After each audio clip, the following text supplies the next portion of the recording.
Sunday Talk is being presented on the day that is traditionally preserved and observed as Mother's Day. And I wanted to, from the offset, say a happy Mother's Day to all the blessed and precious mothers of our land and the world, knowing that it takes something very special to be a mother. So happy Mother's Day to you. As promised, I wanted to deal with the issue of the Alternative People's Party, which naturally falls in line following the conversations we had on the past two episodes. Last Sunday we spoke about the Dominican Labour Party, and the Sunday before we spoke about the United Workers' Party. So it's natural that we progress on to speaking about the much talked about political party which is being formed on the island of Dominica. And from what I can say now in terms of the information that I have, is that the APP, or the Alternative People's Party, is being presented at this time as a coalition platform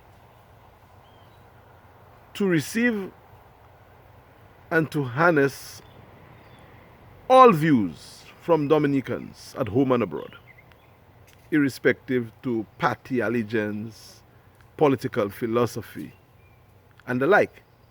That is what the modus operandi of the movement is.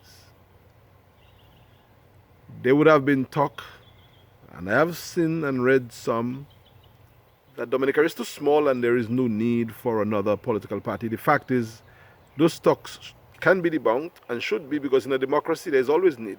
There can be multiple parties in a democracy.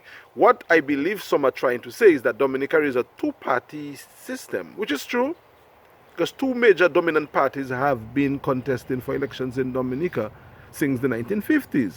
That is also true.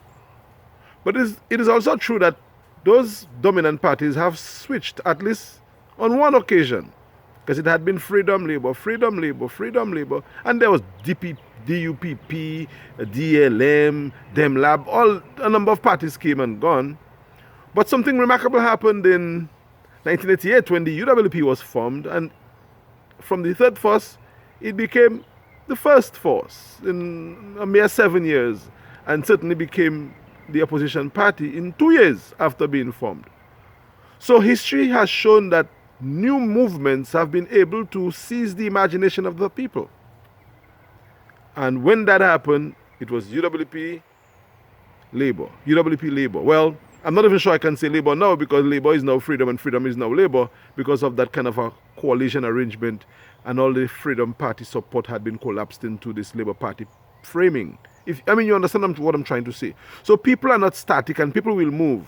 And my view is that if the APP brand is that coalition platform that it has been presented as, I do not see the argument being made against the formation of this movement, this party, which, if it does what it has to do, would be a welcome breath of fresh air to Dominicans at home and Dominicans abroad.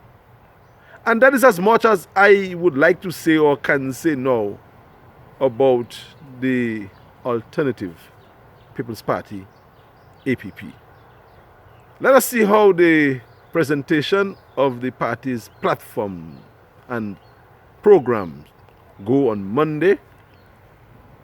And I'm speaking here on the day before that happens. And after that, we will continue to have the APP conversations, I am sure. That's my Sunday talk. Let's see what happens next week Sunday.